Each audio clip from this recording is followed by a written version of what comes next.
Hi, my dearest of family. Today I'm going to be starting a new series, and I'm going to try to bring the tarot cards together with astrology.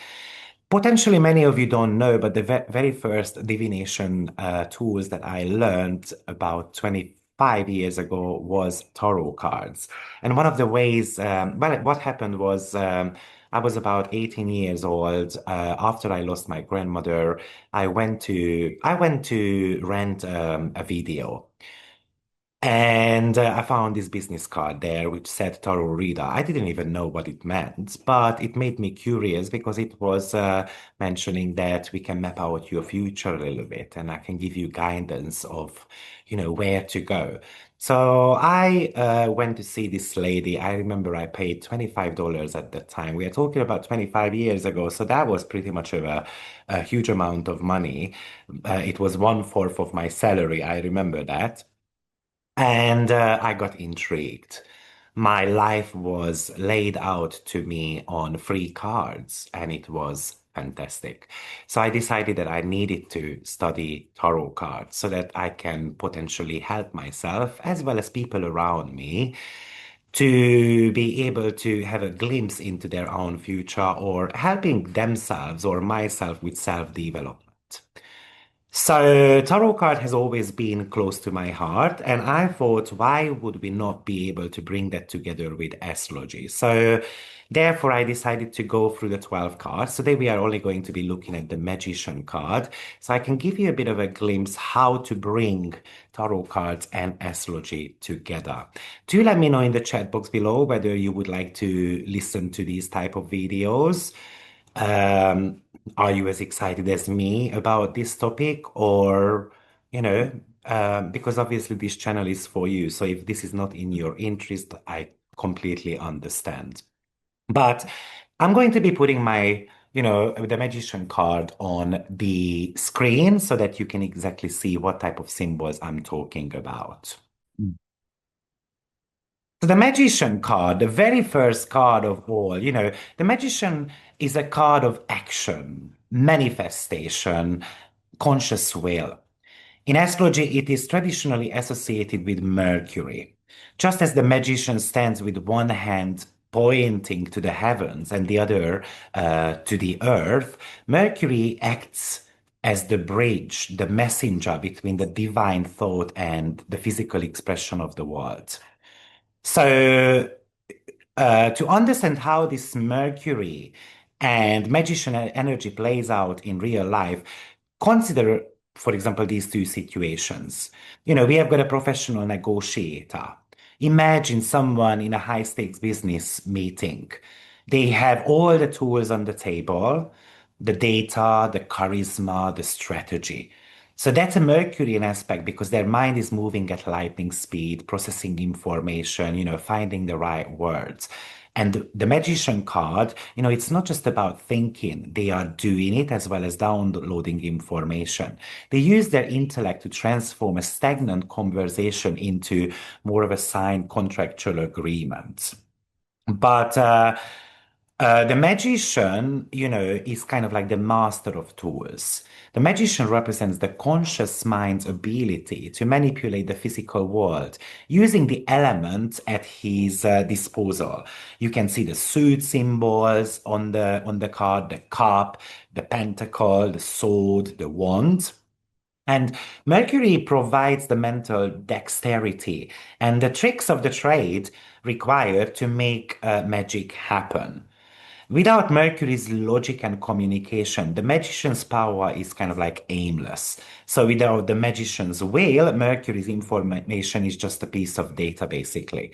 So together they represent the power of kind of like focused intention. Now, uh, the wand, the four elements that we see in action, the wand is, for example, the representation of fire elements. The psychological function of that is the inspiration, the will, that spark, that initial drive that we need to start a new project. And you see the cup. which the representation of the water element, that shows the emotions, the intuitions, the heart behind the work, or being able to stay connected to the feeling. Then you see the sword there, which is the representation of air element, and that shows the intellect as well as the logic, the plan in a way, or the strategy that we need to be able to use when we are potentially confused. And we have got the pentacle there, which is the representation of earth, and that shows the physical resources. So what's beautiful about the magician card, that it uses all four elements to be able to make the most success. So for me, the magician card is often about success. In the fire, that's the passion, the vision to be, for example, your own boss. While water is about, let's say, building a brand that resonates emotionally with your customers. The air is, writing up a business plan, handling the legalities, for example, solving the logistical problems. And the earth is about securing the funding. I'm going to rent an a space, for example, or I'm going to actually give a physical manifestation when I want to produce that actual product. So that one of the lessons of the magician card is if any tool is missing from the table, for example, if you have the wand, which is the passion, but no pentacles, that's the money and the structure. The magic won't manifest in the physical world. And you can think of some tarot readers use upright position and downward positions as well. So if you have got the magician downward, for example, that might be talking to you about you are missing certain type of tools in your life that you need to be able to create that magic. However, it also the magician card shows certain type of completeness. Because we have got all four suits on the table, it signifies that the magician is not lacking in any area. He is fully equipped. So when it comes up with a downward position, often it's going to show that unfortunately you don't have the trust in your own abilities. For me, the magician also shows as above, so below. Because one hand points to the sky, drawing down inspiration. Mercury is kind of like downloading the inspirations from the sky, and the other is pointing down to the ground, directing it into the pentacle, into the earth. So that's the manifestation of that. That's showing how we are translating certain type of information that we get intuitively and how we make it real. So again, for example, a downward position shows that you might have misinterpreted something. Also, the tools do not move on their own from the table. So the magician is the conscious ego, the Mercurian element that you pick something from the table. So am I picking the right tool right now? Because it's a crossroad where you're going to have to be able to make a choice to decide which tool to pick and how to actually use that. So often this card is going to show up in your life when you are at a crossroad and you have to be making a decision. And maybe you need the data, you need to listen to your intuition. You have to step back a little bit. But we know Mercury is often about making a fast decision. Now, if you think of Mercury, Mercury rules two signs in your chart. One of them is, of course, Virgo, and the other one is going to be Gemini. So, Gemini is about gathering the data. It's a bit of a quick wit. Mercury, ruling the sign of Virgo, where the information is kind of distilled into mastery, craft, or precision. Virgo is an earth sign, so it takes the magician abstract ideas and forces them to work in the real world. So, magician isn't just a showman. It's actually a technical expert as well. So from the Virgo point of view, it's about discernment, choosing the exact right tool. Am I going to pick the sword or am I going to pick the wand for the task? It represents certain type of refinement as well. Because you're gonna have to kind of practice with your hand until that movement is actually flawless. It also shows organizational skills as well, keeping that table, the workspace orderly, so the manifestation is as efficient as possible. And then you use one skills to solve specific tangible problems for yourself or for others. So it is also a type of a service type of card as well. I mean, consider, for example, a surgeon in the operating room, firstly, they are the central figure, uh, we have got that man in the card, as you can see, the magician right in the middle. So they are the central figure directing the life-saving magic through, a focused intent. And but this is a skill that you have to master, right? It's the years of study applied to the physical body, of course. That would be the earth, the Virgo element of it. Every cut should be precise. Every tool on the tray is kind of accounted for. So there is no room for vague magic. It's a science of perfection. So often magician card will be popping up in your life where you have to learn specific skills if you want to kind of feel complete. Now, we can see, for example, roses at the bottom of the card, and Lilith as well. So, roses are prickly, just like Mercury. Mercury represents tricks, and Mercury rules Virgo, which can be super critical as well. So those roses and lilies at the magician's feet aren't just there for decoration. They actually represent the duality of the physical world that Mercury and, for example, Virgo have to navigate through. Roses are beautiful, but they have thorns. So this perfectly mirrors the double-edged nature of Mercury and the sharp, sometimes prickly side of, let's say, the Virgo's critical eye, which of course can kind of like sway us away from any type of opportunities. So therefore, the magician card has got this sweet side and then has got this prickly side as well. The rose is the symbol of clear communication and helpful advice, while it can also show a bit of a sharp wit, sarcasm, or kind of cutting remarks as well. Maybe the thorns are the representation of healthy boundaries, or it can show up as hypercriticism, cynicism, and kind of like nitpicking as well. It's like a magician can represent a critique. They see exactly how to make the work perfect. But the thorns are kind of showing there that maybe the feedback that they receive is blunt, sharp, or painful to hear. It kind of stinks. But it is necessary for growth. And then how I'm going to be able to take those criticisms, and is it going to kind of talk me out of something, or is it going to be actually helping me to perfect like a master plan, basically? So, we can also see an infinite sign on the head of the magician as well.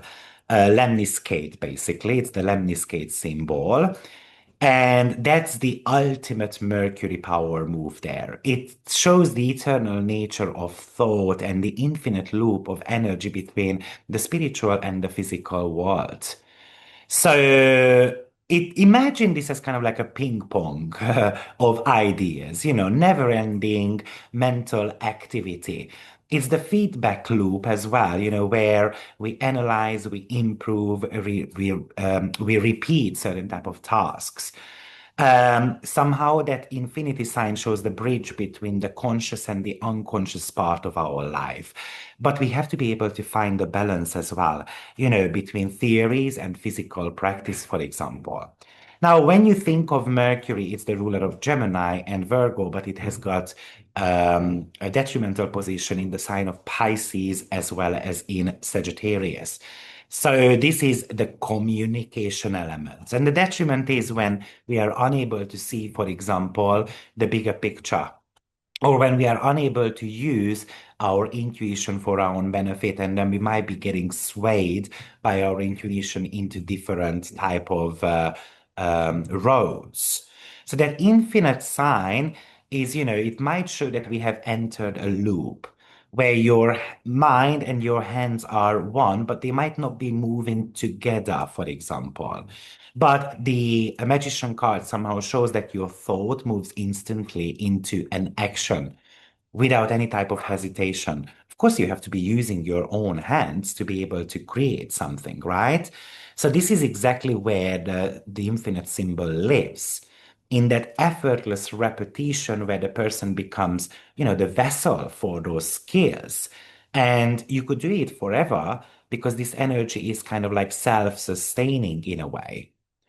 Magician card can pop up, for example, in readings when you are in a problem and then you are trying to find a solution for it.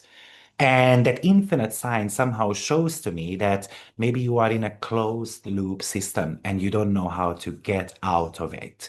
But every output becomes an input as well, a new input. So you have to be remembering that. You have to be using your own intellect to ensure that this energy isn't wasted. It's just like the symbol over the magician's head. The system is designed to run perfectly. And for example, imagine that magician card comes up with the wheel card, number 10. Then it says that you are trying to reinvent something potentially that might not need to be reinvented. So for me, that lemniscate is showing the infinite mind, the mental vitality, emphasizing that the magician's power starts in the intellect. As long as you can think and imagine kind of clearly, those resources are technically infinite to you. Mastery through repetition surely is going to be super important. So just keep going, don't stop, master the skills because the success is going to come around. And of course, as above, so below. So that loop connects that highness, with the lowness. So the low is the divine inspiration, while the low is the physical manifestation. The magician doesn't run out of magic, but he is constantly drawing it down from that infinite source. Um, I think it's a bit of a both, right? Because somehow it shows a powerful creator, but also the restless mind. And the restless mind is kind of like the hamster wheel, where the mind spins on details without acting. So I feel like these are some of the traits that are important to mention, but also remember that the magician is pretty much the only card that has all elements displayed. This is number one card. So it means that we were born with these skills, but it is forgotten. Mercury in traditional astrology rules dreams. Why? Because he was the only one who was able to travel between worlds. So this is pretty much a Hellenistic tradition. Mercury in Hellenistic astrology is the representation of psychopomp, the guide of souls who could cross the border without the living and the dead, and between walking the world and the world of dreams as well. Of course, this is number one, which is about your original state. So we enter this world with the full kit, the four elements. But as we grow, that critical nature of Mercury, Virgo, and the distraction of the material world make us forget our innate logic or our, dreams and so forth. So this is also something like imagine a childhood talent that you are going to be rediscovering, for example, at one point. Think of someone who was a natural artist or a storyteller as a child, but maybe you might have forgotten those skills to kind of work in a corporate job. So magician card can also pop up often in readings when you have forgotten something about yourself and you need to become more vivid, creative, and maybe you have to be returning to a tool that you used to use before. So these are some of the most important traits of the magician card. Of course, there's a bit of a split going on here because if it's a Mercury card, it rules Gemini and Virgo, and they are in a natural square. So, it's kind of like the head and the reality clash. The disconnect could be here is all talk, no action, or kind of like the con artist. Because the magician is often, obviously, it's a kind of like a con artist type of stuff. Or it might show up because there is a complete mental block, and then you might be paralyzed by those prickly details of reality.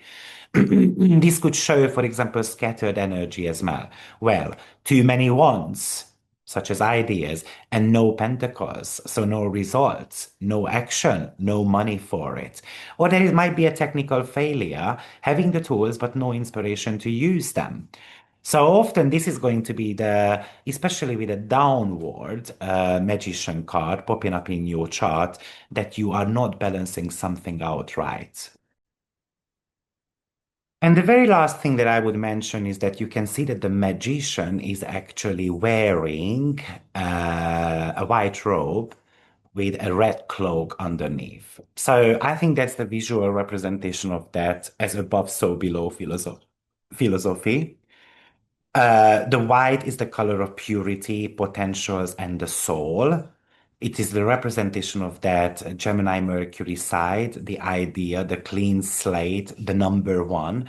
And then the red is the representation of passion, action, and the physical world. So that might be showing us the Mercury and the Virgo element. The inner white robe, I think it shows the innate skills there. It represents the purity of the spirit and the dream state of Mercury. It is the internal world, the wisdom that we were born with, but often forgotten. And the red outer cloak is kind of like the will applied to that. It is kind of like the blood, the sweat, the thorns of the roses. Red is the color of desire. The magician doesn't just know things, he does things. So, of course, there is a lot of things to mention about the cards and then how they can kind of be brought together with astrological meaning. But maybe as a starter, it could be actually exciting to kind of think about it. You know, so to summarize, I think the magician card represents skills, action, the ability to harness your talents and to achieve your goals. Often because it's number one, it represents certain type of opportunities and self-confidence. But if it's a reversed position, maybe it's poor planning or a lack of direction or indicating that you have got the ideas, but it's not fully realized there. You know, um, but it can show up in love life as well, for example. So it might be showing someone who has got every single potentials in to find the beautiful love, but maybe they don't have the confidence, for example.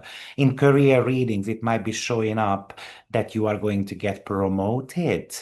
Or you need to be using your initiatives and your skills effectively so that you can master, for example.